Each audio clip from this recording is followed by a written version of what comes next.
Good afternoon, and welcome to this briefing on the Iraq crisis.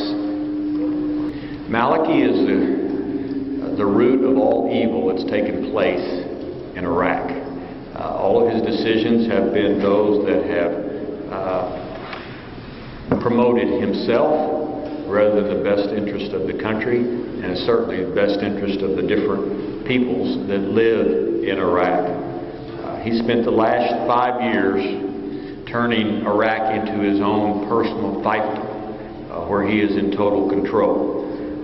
He purged the army that was generally effective of its effective commanders and replaced them with his buddies that were no more qualified to be in charge of the military than anyone else.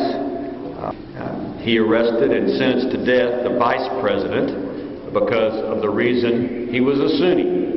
Maliki has got to go. He's not good for anybody. He's not good for the world. He's not good for the Iraqi people. He's not good for anyone except himself. If there is to be any stabilization in Iraq, the first order of business is for the Iraqis to remove him and the world community to support someone else being in charge of the people of Iraq. Meanwhile, there's a group of folks in Iraq, those folks, the Iranian dissidents, Iranian freedom fighters, who have suffered at the hands of the Maliki regime. Many of them have been murdered. Not one person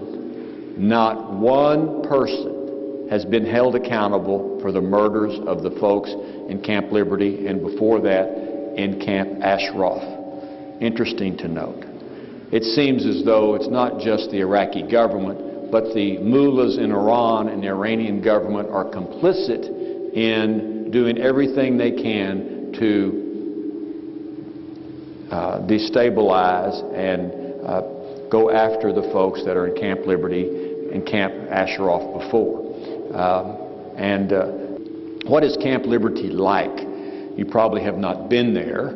I haven't been there. When I was in Iraq not too long ago, I wanted to go visit Camp Ashraf, and Maliki told me in no uncertain terms he would not let members of Congress see what was taking place in Camp Ashraf. My question was, what do you have to hide from the world about how these people that you are responsible for, along with the world community, including the United States, for their safety, what do you have to hide?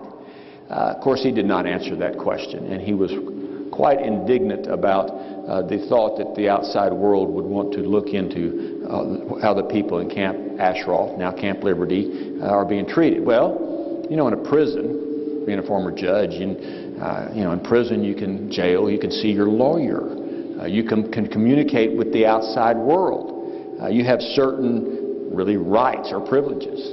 The people in Camp Liberty, it's, as Rudy Giuliani said, it's worse than prison. It's more like a concentration camp because of the way that they are treated. Those are a group of individuals that are opposed to the current regime in Iran. The current folks in Iran do not want these people to be free.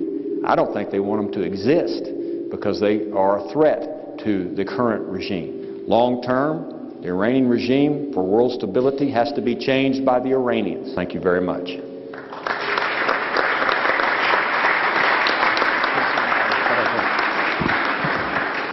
As Chairman of Intelligence, I just want to talk about Iran's meddling for a second. I'm going to let you talk about the crisis itself, what it means in the region, and I think these have serious consequences. As a matter of fact, the most serious, and I would argue today, maybe the serious threat to a homeland-style strike, given ISIS and its stated intention to commit both Western and U.S.-based terrorist attacks.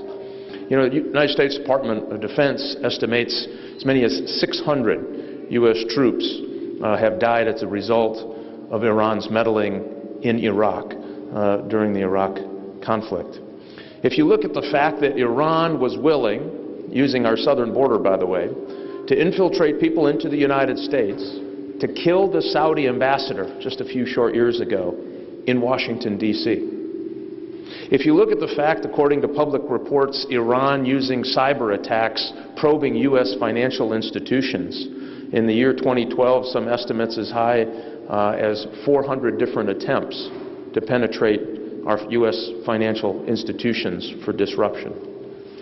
And then you look at that catalyst event, I think, in Iraq, one of many, but that catalyst event where the United States official position was, we're leaving, we're out, this is hard, we're done.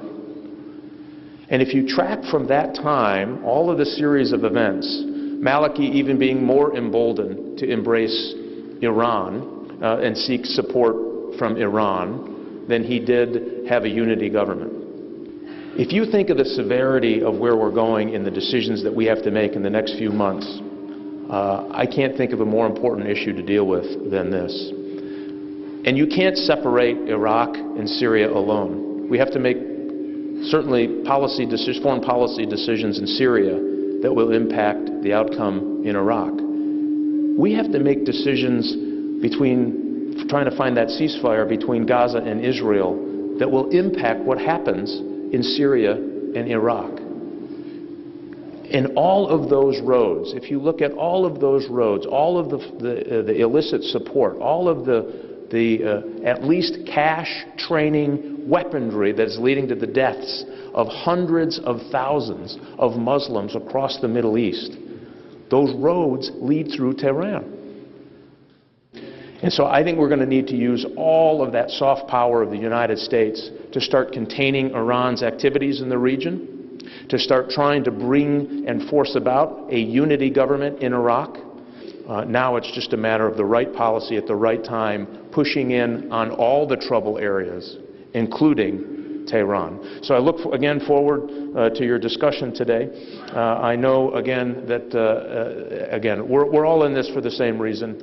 If we can find peace and stability in the Middle East, the world wins, certainly the Middle East wins, and U.S. national security interests win. This is something that we should be able to pull together and pull off if we all agree on the same set of data points and where the problems are. And hopefully today is a good start to do that. Thank you very, very much. Godspeed.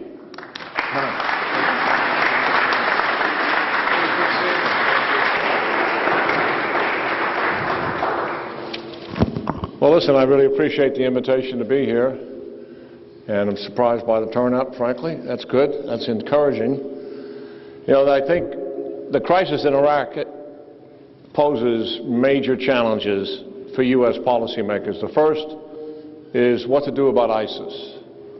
You know, ISIS is the new face of al-Qaeda and the much larger radical Islamic movement. The U.S. challenge here is that we have never had a comprehensive strategy to defeat radical Islam. Doesn't exist. We don't even have a military strategy. The administration has made a correct decision to aid the Free Syrian Army. The problem with it is it's feeble in terms of what they're providing. They're going to train somewhere in the neighborhood of less than 3,000. And they're providing some weapons, but not nearly the amount of weapons that are needed. 2 years ago, Secretary Clinton, Secretary Panetta, and Director Petraeus made a recommendation to the administration in the summer of 2012 to do exactly what we're describing now. That was 2 years ago. And the President said no. We would be in a much better position today if he had said yes with the proper amount of support. You know, the key policy decisions in 2009 to get disengaged from Iraq politically and to no longer help shape Iraq's political future was disastrous. And it began right in January of 2009 with the arrival of a new ambassador. Particularly in light of our previous success in post-conflict in Germany, Japan, Italy, Korea, Bosnia-Herzegovina, and the Philippines. All of those were post-conflict success stories where our major focus was the growth and development of the country politically and economically. And we pulled away from that in 2009. And then 2011, we pulled away from Iraq militarily. Both of those decisions were disastrous for Iraq, as we are painfully aware of. What can we do about that? I think diplomatically, Secretary Kerry should work with countries in the region that have close relationships with the Sunni politicians in Iraq and the tribal leaders. Those are specifically Saudi Arabia, Jordan, and Qatar, to move them away from ISIS and to move them back toward a new political process in Iraq. Maliki obviously has to go, as everybody has said who's come up to this microphone, and a new government has to be formed. But it's not going to happen unless we assist in that process. Politically, I would dispatch Ambassador Crocker and General Petraeus to Iraq. They have been very successful there. They have many relationships that are meaningful. They're highly respected. And I think they would be able to help move that political process towards a unity government that would be inclusive of the Kurds, the Sunnis, and the Shias, and then begin the process of reconciling the Sunni tribes. The last issue is, should we work with Iran, given the fact, interestingly, we have a common enemy in ISIS, and help and work with Iran to defeat ISIS? Absolutely not. Iran is the United States' strategic adversary in the region. Iran desires regional hegemony, declared the United States in 1980 as their #1 strategic enemy in the world. Additionally, in Iraq, it is the Quds Force in two separate bases that trained the Iraq Shia militia, who, using advanced technology and IEDs that they provided, began a systematic campaign to use that technology exclusively against American troops.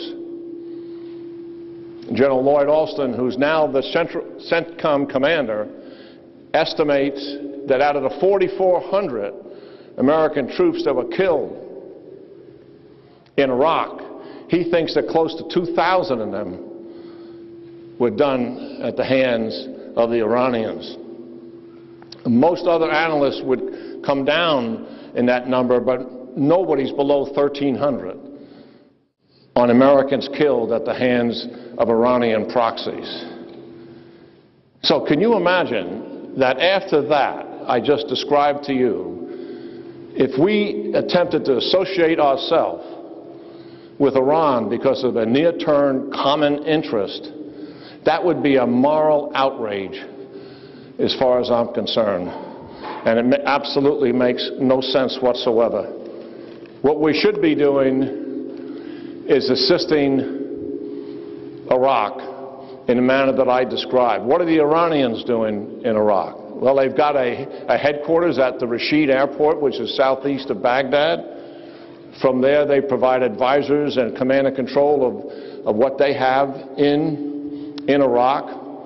They're providing, the Quds Force has organized the Shia militia and